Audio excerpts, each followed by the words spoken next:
কুরআনুল কারীমের মধ্যে ঘোষণা করেছেন, কুল আতিউল্লাহ ওয়া আতিউর রাসূল, তোমরা আল্লাহর আনুগত্য করো এবং রাসূলের আনুগত্য করো।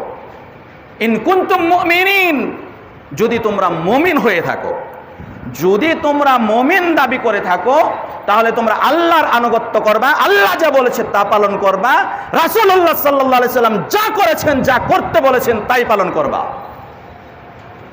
যা করেছেন, যা করতে বলেছেন তাই করবা,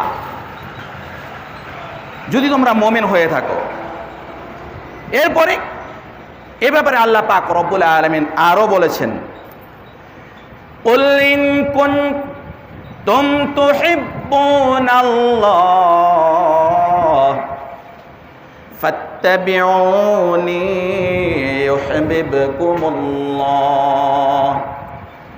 ওয়া ইয়াগফির লাকুম যুনুবাকুম ওয়াল্লাহু গফুরুর রহিম।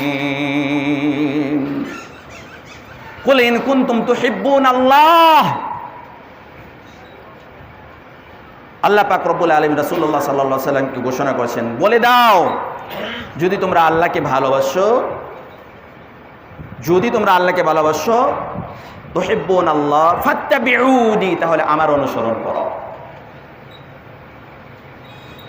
রাসূলুল্লাহ সাল্লাল্লাহু আলাইহি সাল্লামের অনুসরণ করতে বলেছেন, তিনি যা করেছেন, তিনি যা বলেছেন, যেভাবে করেছেন ঠিক সেভাবে করতে বলেছেন। ইউহিব্বুকুমুল্লাহ, যদি তোমরা আমার অনুসরণ করো তাহলে তোমাদের প্রথম পুরস্কার কি? প্রথম পুরস্কার হচ্ছে আল্লাহ তোমাদেরকে ভালোবাসবেন।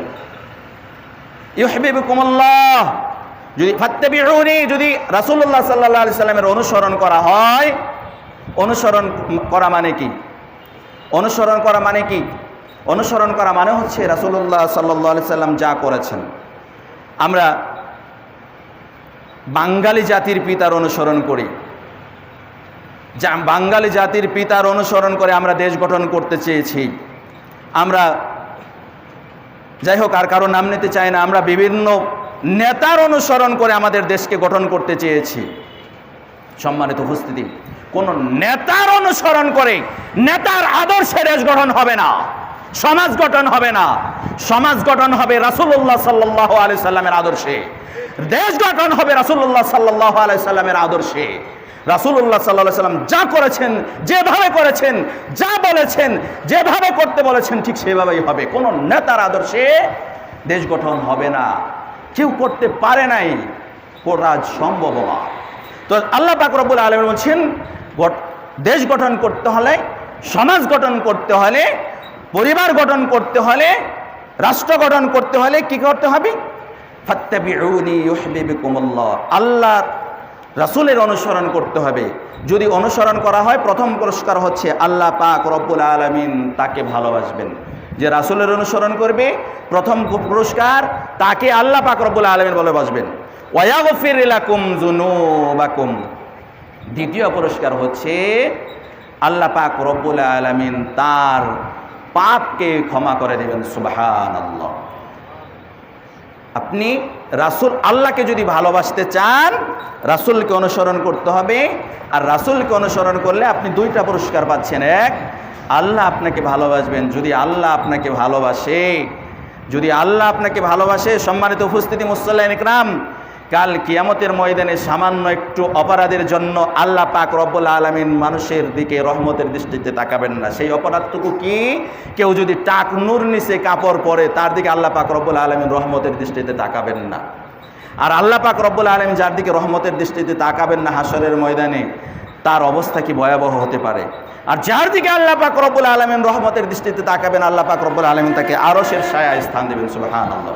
তো আল্লাহ পাক রব্বুল আলামিন যদি আমাকে আপনাকে ভালোবাসে, এর চাইতে আর কি লাগে? দুনিয়ার কেউ যদি আমাকে ভালো না বাসেন সমস্যা নেই, কোনো ক্ষতি কেউ করতে পারবেন। আল্লাহ পাক রব্বুল আলামিন যদি আমাকে ভালোবাসেন, তো আল্লাহ পাক রব্বুল আলামিন আপনাকে আমাকে ভালোবাসেন যদি রাসূলকে আমি ভালোবাসি।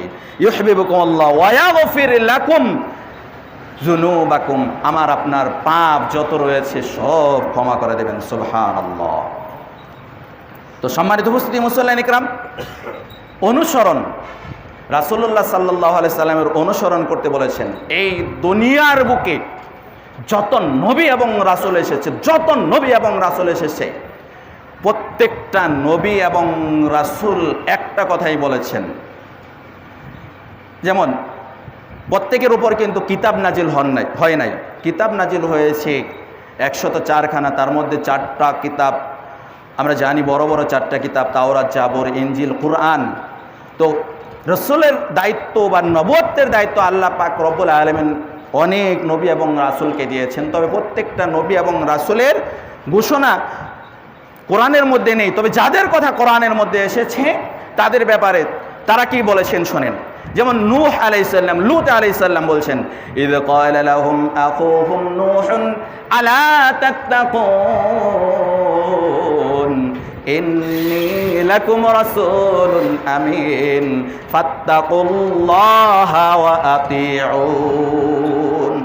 নূহ আলাইহিস সালাম এভাবে বলছেন।